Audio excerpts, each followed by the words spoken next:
जय गुरुदेव, जय गायत्री माता। प्रज्ञा पुराण भाग 2। इसमें गुरुदेव जी ने आगे लिखा है कि मिट्टी के दिए में ध्यान रहा तो जीवन व्यर्थ है। दीपक की ज्योति में ही ध्यान रहना चाहिए। यही धर्म का वास्तविक स्वरूप है। यदि धर्म के व्यवहारिक रूप का मनुष्य को बोध हो सके तो प्रगति की असीम संभावनाओं का पथ प्रशस्त हो जाता है। सुखदा मणि और चोर प्राचीन काल में एक संत थे। धर्म श्रद्धा के कारण सदा प्रसन्न रहते, चेहरे से उल्लास टपकता रहता। चोरों ने समझा उनके पास कोई बड़ी दौलत है, अन्यथा हर घड़ी इतने प्रसन्न रहने का और क्या कारण हो सकता है। अवसर पाकर चोरों ने उनका अपहरण कर लिया, जंगल में ले गए और बोले, हमने सुना है कि आपके पास सुखदा मणि है, इसी से इतने प्रसन्न रहते हैं, उसे हमारे हवाले करो, अन्यथा जान खैर नहीं। संत ने एक एक करके हर चोर को अलग अलग बुलाया और कहा, चोरों के डर से मैंने उसे जमीन में गाड़ दिया है। यहाँ से कुछ ही दूर पर एक स्थान है, अपनी खोपड़ी के नीचे चंद्रमा की छाया में खोदना, मिल जाएगी। संत पेड़ के नीचे सो गए। चोर अलग अलग दिशा में चले और जहां तहां खोदते फिरे। जरा सी ही खोद पाते कि छाया बदल जाती और उन्हें जहां तहां खुदाई करनी पड़ती। रात भर में सैकड़ों छोटे बड़े गड्ढे बन गए, पर कहीं मणि का पता न लगा। चोर हताश होकर लौट आए और संत पर गलत बात कहने का आरोप लगाकर झगड़ने लगे। संत हंसे, बोले, मूर्खो, मेरे कथन का अर्थ समझो। खोपड़ी तले सुखदा मणि होती है, छिपी है। अर्थात धार्मिक विचारों के कारण मनुष्य प्रसन्न रह सकता है। तुम भी अपनी दृष्टिकोण बदलो और प्रसन्न रहना सीखो। चोरों को यथार्थता का बोध हुआ तो वे अपनी आदतें सुधार कर प्रसन्न रहने की कला सीख गए। यही थी वह सुखदा मणि। इस बोध की कमी है कि बहुसंख्यक व्यक्ति आत्मिक क्षेत्र में वह प्रगति नहीं कर पाते जो कि सृष्टा को अभिष्ट है। यदि हम धर्म के कर्म कांड दर्शन में न उलझकर धारण करने योग्य गुण संपदा रूपी मणि को खोज लिया जाए तो इस क्षेत्र में किया गया पुरुषार्थ फलित भी होता है। अनावश्यक श्रम अनख में समय काटने में तो अनेक लगे दिखाई देते हैं, पर अंत संपदा को पहचान कर उसे उपलब्ध करने के प्रयास कहीं दिखाई नहीं पड़ते। जिन्हें धर्म प्रिय है वे वृद्धि को प्राप्त करते हैं और सब प्रकार के कल्याण को भी। उन्हें समस्त संसार प्यार करता है, उनकी आत्मा बलिष्ठ होती है और ईश्वर का अजस्र अनुग्रह उपलब्ध होता है। इसलिए महानता उपलब्ध करने के इच्छुकों को धर्म धारणा अपनानी चाहिए और अपना आचरण धर्मात्माओं जैसा बनाना चाहिए। जिसने धर्म को छोड़ दिया उसे सब छोड़ देते हैं, जो धर्म को अपनाता है उसे सब अपनाते हैं।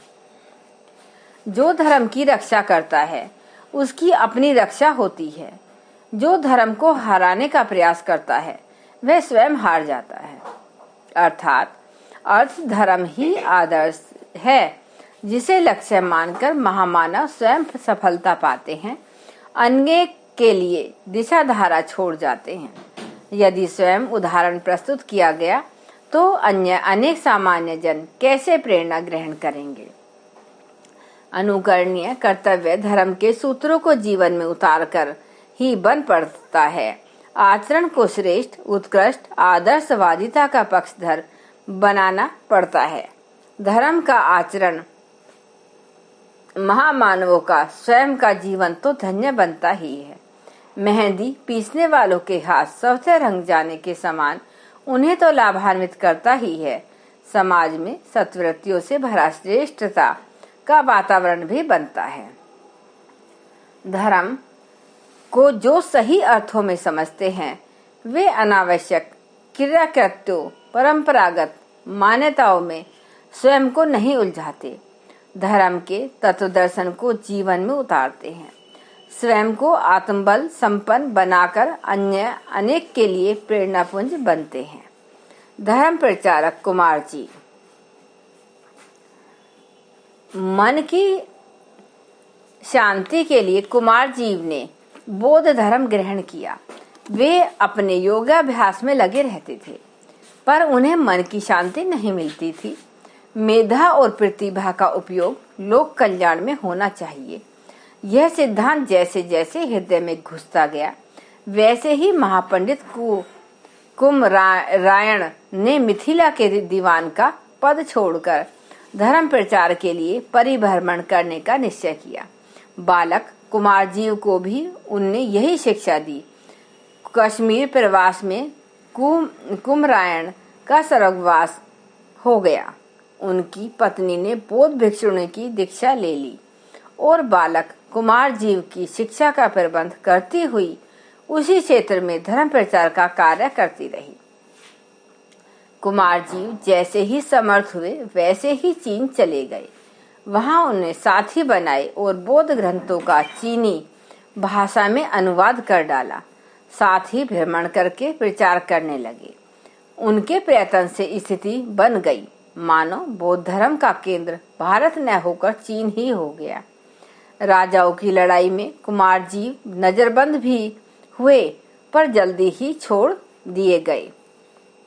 बौद्ध मठों का निर्माण, धर्म शास्त्रों का अनुवाद, प्रचारकों की एक बड़ी सेना का गठन करने के साथ साथ लाखों शिष्य बौद्ध धर्म में दीक्षित हुए।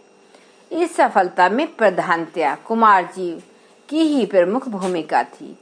इस पुण्य कार्य से कुमार जीव स्वयं तो इतिहास में एक वंद पुरुष बन ही गए, अन्य सामान्य जनों के लिए एक प्रकाश स्तंभ के रूप में कीर्ति पा गए। साथ ही उनके समकालीन वसुधावासियों को सही मार्ग पर चलने की एक शाश्वत दिशा धारा मिल गई। पानी के चिराग। दिल्ली में एक संत थे, हजरत निजामुद्दीन। उनके यहाँ ईश्वर की वंदना वाला संगीत चलता ही रहता था। उन दिनों दिल्ली के बादशाह थे गयासुद्दीन तुगलक। उनके संत को गाना बजाना बंद करने का हुक्म भेजा। संत ने फरमान मानने से इनकार कर दिया। तुगलक ने सीधा दंड तो न दिया, पर उन्हें हैरान करने की ठानी। निजामुद्दीन एक बावड़ी बनवा रहे थे। उसमें लगे मजदूरों को उसने किले में काम करने के लिए बुला लिया ताकि काम रुक जाए। मजदूर दिन में किले का काम करते और रात को चुपके से बावड़ी बनाने आ जाते। रात को दिए की जरूरत पड़ती, तेल के ढेरों दिए जलाते और बावड़ी बनती। तुगलक ने हुक्म दिया, हजरत के हाथों कोई तेल न बेचे। हजरत ने पानी भरकर दिए जलाना शुरू कर दिया और बावड़ी बनती रही। इस चमत्कार से तुगलक का सिर नीचा हो गया। बावड़ी पूरी होने तक पानी से चिराग जलते ही रहे। तब से उस बावड़ी का और दरगाह का नाम चिराग निजामुद्दीन पड़ गया। धर्म के मार्ग पर चलने वालों को कोई बाधा रोक नहीं सकती। स्वयं परम सत्ता उनके साथ साथ चलती है। धर्म को हैराने की चेष्टा करने वालों की अनंतः हार होकर ही रहती है।